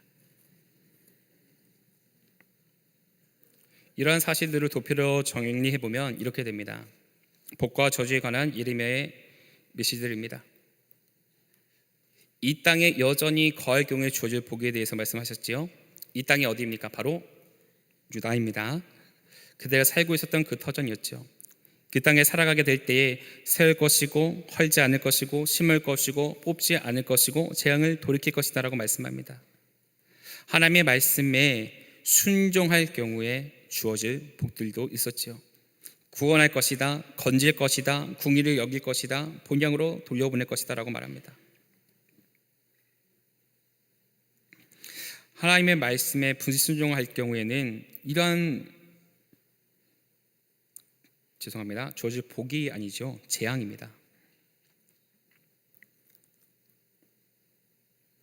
이게 복으로 임하게 되면 큰일 납니다. 칼이 미칠 것이다, 기근이 내릴 것이다, 전염병에 죽을 것이다, 놀램, 저주, 치욕거래가 될 것이다, 결국 이 땅에 돌아오지 못할 것이다 라고 말씀하고 있는 것을 보게 됩니다. 이러한 명백한 예언에도 불구하고 애굽으로 이주 고집하던 자의 이주 고집에 대한 지적과 심판의 선언이 이어지고 있음을 보게 됩니다. 너희가 내 기도를 요청하고 그대로 행하리라 하며 너희의 마음을 속였다라고 말씀하고 있습니다. 속였다. 하나님은 그들의 가장 깊은 문제를 자기의 마음을 속인 것이라고 말씀하십니다. 자기 기만은 매우 무서운 죄입니다. 왜냐하면 자기가 옳다고 믿고 있기 때문입니다. 사람은 남을 속이기 전에 먼저 자기 자신을 속인다고 합니다. 나는 믿음으로 결정하는 거야. 나는 현실을 고려하는 것뿐이야. 그러나 하나님은 그 중심을 꿰뚫어 보십니다. 내가 하나님의 말씀을 너에게 전하였어도 순종하지 아니함이라고 21절에서 말씀합니다. 문제는 몰라서가 아닙니다. 하나님의 말씀이 분명히 전해졌음에도 순종하지 않는 게 문제입니다. 그래서 본문은 정보 부족이 아니라 순종의 부재가 있었다라는 사실을 우리에게 끊임없이 말하고 있습니다. 22절입니다. 너희가 가서 머물려고 하는 곳에서 칼과 기근과 전염병에 죽을 줄 분명히 알지니라고 말씀하고 있습니다. 마지막 선언은 무섭도록 분명하게 우리 가운데에 경고해주고 있습니다. 애굽은 피난처가 아니라 죽음의 자리입니다. 사람이 살기 위해 찾아온 길이 하나님의 뜻을 떠났기 때문에 오히려 죽음의 길이 된다는 것입니다. 이 본문은 인간의 계산과 하나님의 평가가 얼마나 다를 수 있는지를 우리에게 보여주고 있습니다. 예레미야는 잔류민들이 이미 애굽으로 피난 가려고 결정한 일에 대하여서 책망하고 나섭니다. 이 점을 더욱 강조하기 위해서 예레미야는 그들을 가리켜서 유다의 남은 자여라고 부르고 있습니다. 그들 남은 자라고 부른다라고 하는 그 이유는 많은 사람이 적군의 칼날에 살해되었고 포로로 잡혀갔지만 그들은 하나님의 궁유를 받아서 약속의 땅에 남아 있음을 강조하기 위함이었던 것입니다. 그만큼 그들은 하나님의 사랑을 받았고 이미 하나님의 진노로 말미암아 예루살렘 성전과 성읍에 불탔던 사실을 잘 알고 있었기 때문에 더 이상 하나님의 분노를 야기하지 않아야 한다는 교훈을 몸소 받았던 것입니다. 하지만 문제는 정작 그들은 이런 교훈을 받고서도 애굽으로 가겠다라고 헛된 결의에 가득 차 있었다는 것입니다. 사랑하는 여러분, 은혜를 받은 사람은 더 조심해야 합니다. 징계를 경험한 사람은 더 낮아져야 합니다. 그런데 그들은 오히려 헛된 결의에 가득 차 있습니다. 이것이 바로 패역입니다. 은혜를 받고도 배우지 않는 것, 이것이 가장 두려운 상태라는 것이죠. 본문 두 번째입니다. 불순종하여 애굽으로 내려간 남은 자들. BC 586년에 유다 왕국이 멸망한 이후에도 하나님은 여전히 그 땅에 유다의 남은 자들을 남겨놓으셨습니다. 유다 왕국은 이미 무너져 있는 상황입니다. 왕도 사라졌고 예루살렘도 폐허가 되었습니다. 그런데도 하나님은 완전히 뿌리째 뽑아버리지 않으시고 그 자리 가운데에 남은 자들을 세워두셨습니다. 이것은 남은 자의 존재 자체가 하나님의 자비라는 뜻입니다. 이들은 자기 능력으로 남겨진 사람들이 아니었습니다. 살아남을 만해서 남은 사람들이 아니었다는 것입니다. 이들은 자기 능력으로 남겨진 사람들이 아니었지요. 살아남을 만해서 남은 사람들이 아니었음에도 불구하고 그 자리에 그들을 세우신 것은 남은 자의 삶이 처음부터 끝까지 은혜에 대한 응답이 되어져야 한다는 사실을 깨닫게 하시고자 그들을 그 자리 가운데 남겨주셨던 것입니다. 근데 43장은 바로 이 남은 사람들이 그 은혜를 어떻게 거스르게 되어졌는지를 보여주고 있습니다. 그것은 70년이란 기간 지난 후에 그 땅의 주권을 갖춘 새로운 나라를 건설할 수 있는 기반으로 그들을 남겨두셨다는 의미였지요. 하나님께서 남은 자를 남겨두신 이유는 단순히 명맥만 유지하게 하려는 것이 아니라 하나님께서 그들을 통해서 다시금 시작할 수 있는 기반을 마련해 두기를 원하셨다는 겁니다. 다시 말해서 그들은 과거의 잔재가 아니라 미래를 여는 씨앗이 되어졌다는 것입니다. 하나님은 남은 자를 통해서 다음 장을 준비하고 계셨습니다. 그러므로 남은 자의 존재는 다시 살아남음의 의미를 넘어서서 사명의 의미를 갖습니다. 오늘 우리도 마찬가지입니다. 하나님이 나를 남겨두셨다면 단지 버티게 하시는 게 아니라 그 뜻을 이루기 위함이라는 것입니다. 이때까지만 해도 하나님은 유다 백성들을 뿌리째 뽑아버리지 않으셨습니다. 마치 그루터기는 남겨두신 것처럼 기한이 차면 그곳에서 새 순이 나오게 하실 것이었습니다. 여기서 이 구루터기라고 하는 이미지는 매우 아름답고도 강력합니다. 나무가 잘려간 것처럼 보여지지만 그 자리에 생명의 가능성을 아직 남아 있습니다. 겉으로는 끝난 것처럼 보이지만 그 자리에는 생명의 가능성이 아직 남아 있습니다. 그 안에서 다시 솟아날 새순이 준비되어져 가고 있기 때문입니다. 그래서 구루터기는 절망의 이미지가 아니라 소망의 이미지입니다. 하나님은 언제나 완전한 끝처럼 보이는 자리에서도 다음의 역사를 준비하시는 분이라는 겁니다. 유대의 남은 자도 바로 그런 구루터기였습니다. 그런데 문제는 그들이 하나님이 남겨두신 구루터기의 의미를 스스로 무너뜨렸다는 점입니다. 이러한 점에서 그들야 살해 사건 이후 가레의 아들 요하난과 호사야의 아들 여샤냐의 지도체제 아래에서 유대의 남은 자들이 애굽으로 피난하고자 할 때에 하나님은 결코 그 땅을 떠나지 말라고 하시면서 너희가 이 땅에 여전히 거하면 내가 너희를 세우고 헐지 아니하며 너희를 심고 뽑지 아니하리니 이는 내가 너희에게 내린 재앙에 대하여 뜻을 돌이킴이니라 라고 말씀하셨던 것입니다. 이처럼 하나님은 유다의 회복, 나아가 이스라엘의 회복에 대한 의지를 강하게 보여주셨습니다. 하나님은 유다를 포기하지 않으셨습니다. 오히려 회복의 의지를 강하게 드러내십니다. 이 사실이 중요합니다. 왜냐하면 남은 자들이 애굽으로 내려가는 것은 단순히 자기 안전을 찾는 수준을 넘어서 하나님이 분명히 드러내신 회복의 의지를 거스르는 선택이기 때문입니다. 하나님은 살리시려 하는데 사람은 자기 판단으로 그 회복의 통로를 벗어나려 하고 있습니다. 그러므로 이 본문은 하나님이 회복을 하실 때 인간이 얼마나 쉽게 그 회복의 길에서 벗어날 수 있는지를 보여줍니다. 이런 관점에서 유대의 남은 자들이 애굽으로 떠난다는 것, 하나님께서 유다 땅에 남겨두신 구루터기를 그들 스스로 파내는 것과 같은 의미를 갖고 있습니다.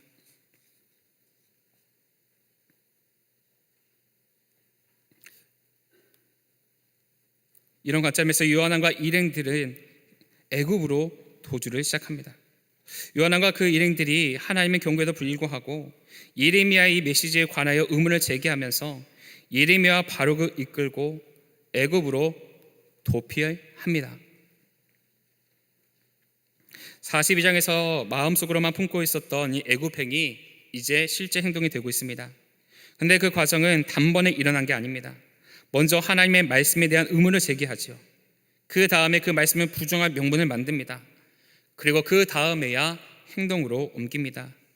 이것이 죄의 흐름입니다.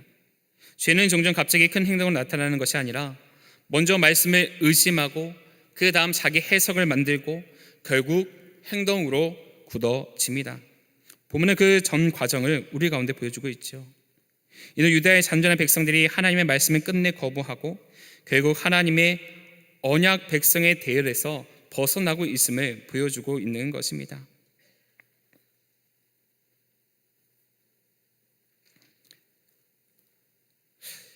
여호와의 말씀을 거부한 요한왕과 일행들은 이렇게 시작하지요. 예레미야가 모든 백성에게 하나님께서 그들에게 이르신 말씀을 전하기를 마침으로 시작합니다. 그리고 계속해서 호세아의 아들 아사랴와 가레야의 아들 요한왕과 모든 오만한 자가 예레미야에게 말했다라고 말하고 있습니다.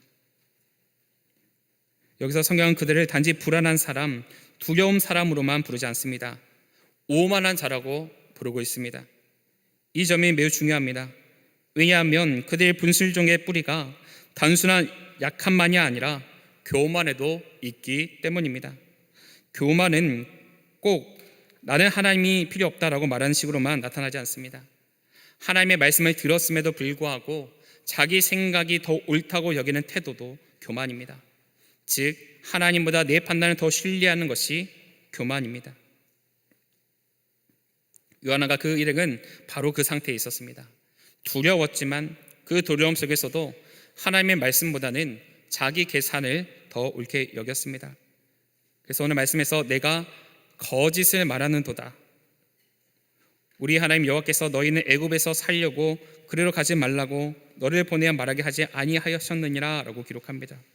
그리고 이는 네리야의 아들 바룩이 너를 부추겨서 우리를 대적하여 갈대아 사람의 손에 넘겨 죽이며 바벨론으로 붙잡아 가게 하려 함이라고 말씀하고 있는 것을 또 보게 됩니다.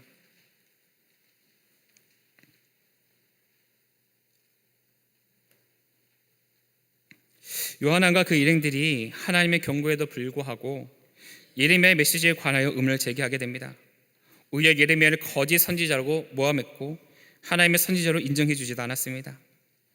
또한 예레미야의 메시지는 바룩이 예레미야를 부추겨서 이전에 그달랴를 죽인 자들을 바벨론 사람들에게 넘겨주어 죽게 하거나 포로로 잡혀가게 하려고 꾸민 음모라 주장합니다.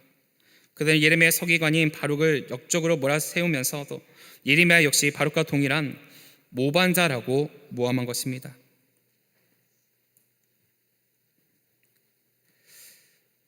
그러나 바룩은 느부사라단이 바벨론을 가자고 권면하였을 때에 조국과 백성들을 사랑한 심정에서 예레미야와 함께 폐허된 유다 땅에 남아있기를 원했습니다. 변호하고 합리화하려는 태도에 불과했죠.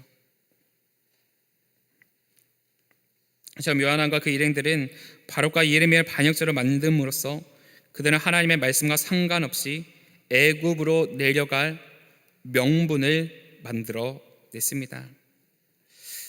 사람은 자기 길을 가고 싶을 때 먼저 명분을 만듭니다. 그 명분을 위해서 다른 사람을 왜곡하기도 합니다. 예레미야와 바룩은 그들의 불순종을 정당하기 위한 희생양이 되어버리고 말았습니다. 오늘 우리도 말씀대로 살기 싫을 때에 종종 비슷한 일을 하지요. 말씀을 정면으로 거부하기보다는 말씀을 전하는 사람을 문제 삼고 상황을 탓하고 다른 해석을 만들어냅니다. 그러나 결국 핵심은 같습니다. 하나님 말씀과 상관없이 내가 원하는 길을 가고 싶은 것입니다. 이런 관점에서 애굽으로 내려가는 요한왕과 유다 백성들의 모습을 성경은 이렇게 기록합니다. 요한왕과 모든 군 지휘관과 모든 백성이 유다 땅에 살라 하시는 여호와의 목소리를 순종하지 아니하였다라고 기록합니다. 순종하지 아니하였다.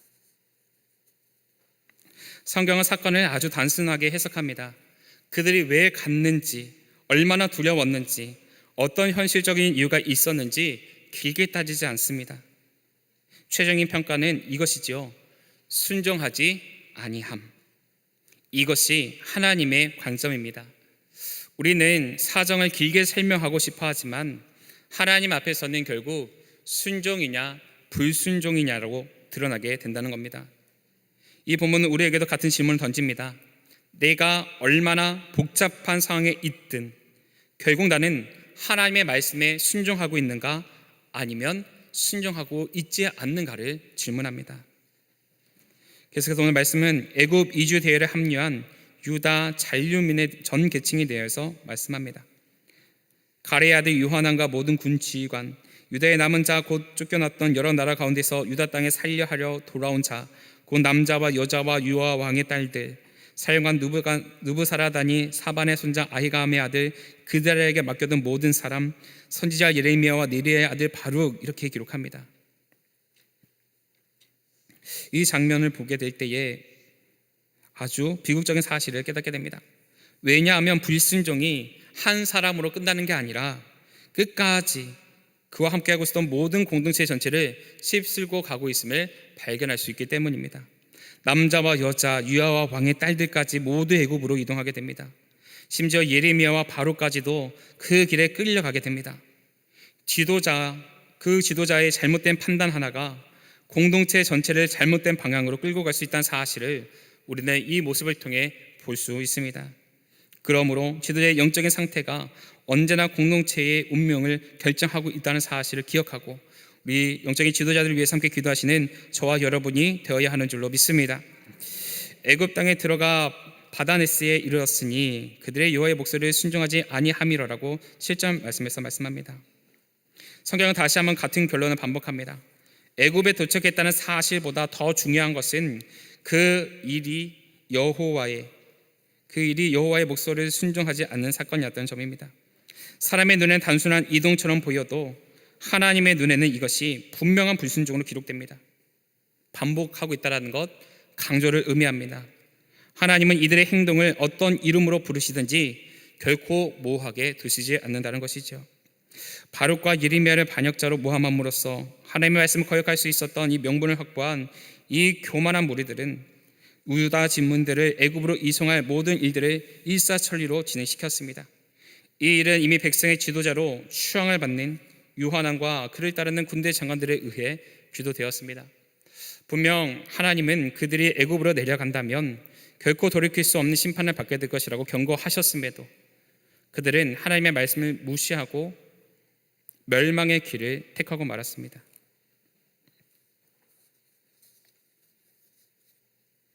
심지어 그들은 예레미야와 바룩까지도 애굽에 가도록 강요했고 모두 애굽으로 이동하여 북쪽에 위치한 요새에 해당되는 다바네스에 정착하게 되었습니다. 이들이 이주한 이 다바네스는 애굽의 삼각주 동쪽에 위치한 성읍이었습니다. 애굽의 수비병들이 주둔하고 있는 요새 도시로 유명한 곳이었습니다. 특히 성 주위를 높이 12m에 달하는 성벽에 둘러싸고 있었던 견고한 요새였고 풍부한 식수를 제공하는 깊은 우물까지도 요새 안에 있어서 오랫동안 전쟁이 치른다 할지라도 그것을 충분히 견뎌낼 수 있을 만큼 든든한 요새였습니다. 애굽 정도 되는 나라라면 바벨론과 충분히 겨룰 힘이 있다고 믿었었던 유다 잔류민들은 자신들이 이주한 이 요새인 다바네스 안에서 안락함을 누릴 것이라 생각했을 것입니다. 그러나 하나님께서는 친히 예레미야를 통하여서 애굽을 치실 것이며 당시 유다 잔류민들이 거하고 있었던 애굽의 견고한 요새 다바네스에도 심판이 내리실 것이라 말씀하십니다. 다바네스는 정말 안전해 보였을 겁니다. 높은 성벽, 깊은 우물, 군사적인 보호, 강대국 애굽의 배경까지 인간의 눈에는 완벽한 대안처럼 보여집니다. 그러나 하나님이 치시면 그 모든 구조는 아무 의미가 없어집니다. 진짜 안전은 구조의 견고함에 있는 것이 아니라 하나님 뜻 안에 머무는 데 있는 줄로 믿습니다. 계속해서 애굽에 임할 재앙들에 대하여서 말씀하십니다. 요한왕과 그 일행들의 하나님의 말씀에 대한 거부와 애굽으로의 도주 이후 주어진 애굽에 대한 하나님의 재앙을 선언합니다. 하나님께서는 예레미야에게 일련의 상징적 행위입니다. 하나님께서는 예레미야에게 일련의 상징적 행위를 지시함으로써 바벨론 군대가 애굽에 이르러 유다 백성들을 죽일 뿐만 아니라 애굽이 섬기고 있는 애굽의 신들을 모두 깨뜨림을 선포하셨습니다. 이는 애굽에 대한 심판 사실을 통하여서 악에 대한 하나님의 일관된 입장을 중점적으로 부각시키십니다.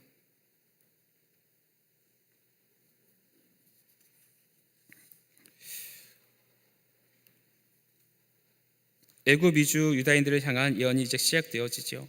다바네스에서 여호와의 말씀이 예레미야에게 임하여 이르심, 너는 유다 사람의 눈앞에서 내 손으로 큰 돌 여러 개를 가져다가 다바네스에 있는 바로의 궁전 대문의 벽돌로 쌓은 축대에 진흙으로 감추라고 말합니다. 하나님은 예레미야에게 상징 행위를 하게 하십니다.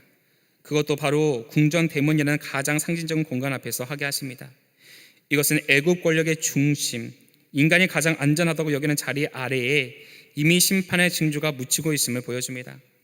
겉으로는 아무 일 없어 보이지만 실제로는 하나님의 심판이 그 자리에 이미 준비되고 있다는 뜻입니다. 그리고 계속해서 말씀하십니다. 그리고 너는 만군의 여호와 이스라엘 하나님의 말씀을 전하라 라고 하시죠. 그때의 바벨론에 의한 애굽 함락에 대한 예언의 내용이 선포됩니다. 내가 내 종 바벨론의 느부갓네살 왕을 불러오니 그가 그의 왕좌를 내가 감추게 한 이 돌들 위에 놓고 또 그 화려한 큰 장막을 위에 치리라고 말씀합니다. 그리고 계속해서 말씀합니다. 그가 와서 애굽 땅을 치고 죽일 자는 죽이고 사로잡을 자는 사로잡고 칼로 칠 자는 칼로 칠 것임. 내가 애굽 신들의 산당들을 불지르리라. 느부갓네살이 그들을 불사르며 그들을 사로잡을 것이다. 목자가 그의 몸에 옷을 두름과 같이 애굽 땅을 자기 몸에 두르고 평안히 그곳을 떠날 것이다 라고 말씀하십니다. 그리고 마지막으로 그가 또 애굽 땅 베세메스의 석상들을 깨뜨리고 애굽 신들의 신당을 불사르라 하셨다 할지니라고 말씀합니다. 오늘 말씀의 끝까지 반복되는 것은 하나입니다. 애굽이 의지하던 모든 것, 애굽이 자랑하던 모든 것, 애굽이 신성하게 여기던 모든 것이 결국 하나님 앞에서 무너진다는 것입니다. 그러므로 애굽은 결코 절대적인 피난처가 될 수 없습니다. 본 단락은 유다의 남은 자들이 하나님의 경고를 거부하고 애굽으로 내려간 행위가 얼마나 잘못된 판단이었는지를 명백하게 보여줍니다. 왜냐하면 말씀을 어기고 애굽으로 내려간 자들만 멸망당하는 게 아니라 애굽 전체가 심판을 받았기 때문입니다. 하나님께서는 애굽으로 끌려간 예레미야에게 큰 돌들을 모은 다음에 바로의 궁전 입구에 큰 뜰을 덮고 있는 벽돌 아래 지능구로 감추도록 상징적 행동을 지시하십니다. 이러한 행위들을 의미하는 것은 하나님께서 느부갓네살을 애굽에서 내려오도록 허락하시고 애굽 왕궁 위에 화려한 장막을 치게 되며 죽음과 포로와 칼의 그림자들이 애굽 전역을 뒤덮게 되는 것을 의미합니다. 또한 느부갓네살 왕은 애굽의 성전들을 불태워 신상들을 노획하고 마치 목자가 몸에 옷을 두르는 것과 같이 자신의 몸에 두르고 애굽을 떠난다는 것입니다. 남은 자들은 애굽을 피난처로 여겼지만 하나님은 애굽 전체가 심판을 받을 것이라고 말씀하십니다. 그러니 문제는 단지 어디로 갔느냐가 아니라 하나님 말씀보다 자기 계산을 더 믿었다는 데에 있습니다. 이러한 예언은 실제로 실현되어졌지요. BC 568년부터 566년경에 느부갓네살 왕은 실제로 애굽을 침공하였고 또 에스겔 29장 19절에 느부갓네살 왕은 애굽 침공에 대한 예언과도 일치하고 있음을 우리는 발견하게 됩니다. 이때에 애굽으로 내려갔던 유대의 남은 자들은 대부분 생명을 빼앗겼을 것입니다. 그리고 이를 통하여서 하나님의 주권이 우주적인 것임을 알 수 있습니다. 사랑하는 여러분, 하나님의 주권은 유다에만 머물지 않습니다. 애굽에도 바벨론에도 남은 자의 운명에도 미칩니다. 그러므로 하나님의 백성은 언제나 질문할 수 있어야 합니다. 나는 지금 무엇을 더 크게 보고 있는가? 그리고 바벨론을 보고 있는지, 애굽을 바라보고 있는지, 아니면 하나님을 바라보고 있는지를 점검해 보아야 합니다. 남은 자는 애굽을 보지 말고 하나님을 바라보아야 합니다.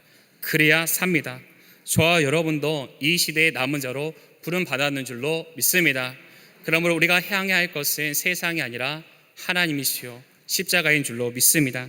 바라기 이러한 믿음을 가지시고 늘 하나님과 동행케 되어지셔서 하나님의 영광을 뒤높이시는 저와 여러분의 삶이 되어지시기를 주님의 이름으로 축원합니다.